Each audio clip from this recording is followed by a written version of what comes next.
Today, obviously a good result and a clean sheet. I'm sure you must be very pleased. Yes, I am, Jim, but it's fine lines, you know. They've hit the post with 30 seconds to go and we break up the other end and make it safe in 2-0. So that's what football's about, fine margins. And the boys, I think, deserve a lot of credit because what they've done is actually rectified the mistake in the FA Cup of not playing for both halves, you know.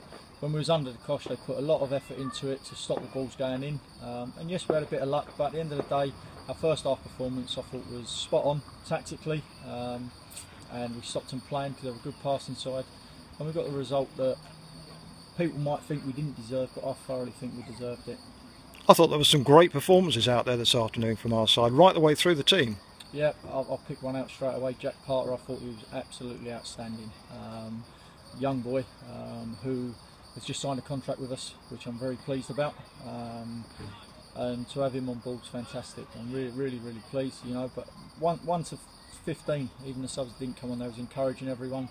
But the subs that come on, Flavio took a great goal. And that's it. I just think they wanted to put right what they'd done wrong in the FA Cup. You never bring that back, and the chance we might have had to play whoever it is.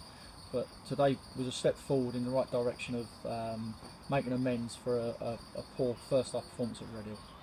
And obviously the curse of injury again. We get James Folks back, great to see him back, and obviously Ben King's back as well. And then we have an injury to Parky. Yeah, he's done his ankle. I think it's ligaments. We won't know until the swelling goes down tomorrow. But he's a wholehearted player, and he goes into them tackles. And sometimes you come off second best. And unfortunately, it happened today. But he's a fighter. He wants to play, but he'll only play when Melvin says he's right, because I think he's been a good player for us this season, through the spine of the team, and he will be missed. But if he's out, it gives Nathan Campbell perhaps a chance to go and play in there. So where there's a will, there's a way, Jim. And like I say, I feel sorry for Tom, but he'll come back fighting stronger.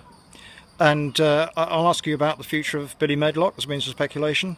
Yeah, well, Billy has been offered a contract that he turned down. There's a lot of clubs, well, there's a lot of people have been touting his name about, and I had a phone call about him going to Sutton United, and Billy wants to do full-time football. Billy wants to train every day, and that's what Sutton can offer him. So rather than go to, for argument's sake, like an Alfie Mayaz or a Joe Taylor did to Farnborough, and when it didn't work out they just put him on the scrap heap, or they've sent him back to clubs at a lower level. I've spoken to Doz, I've spoken to Billy, and he'll get good coaching there. Very gutted that he didn't sign a contract, but I can understand that there's a lot of interest in someone that scores goals. People say why he wasn't on a contract before, but they had to earn their contracts, and the same as Jack Parter, and they've earned their contract. And it's just Billy at the moment. A lot of people are into him, and we've managed to sort out that if he goes to Sutton for a month and Doz doesn't think he's quite ready, I personally believe he needs another 6 months at this level at least, to iron out a few things.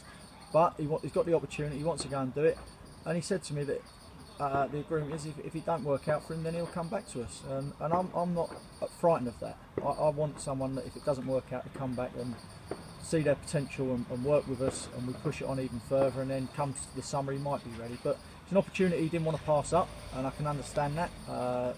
Steve and myself are gutted, because when you get a hot property, everyone's after them. You know, I had a text from a friend of mine who got it from an agent that basically is touting him around here, there and everywhere. And rather than him go to some club that I wouldn't trust, I trust Doz implicitly to look after him and make him do the right things. And if Billy goes on from there, you know, Doz has turned around to me, and he's man of his word. He said that if anything does happen, he signs a contract there and he gets moved on, there'll be something in that contract that Tonbridge Angels get looked after.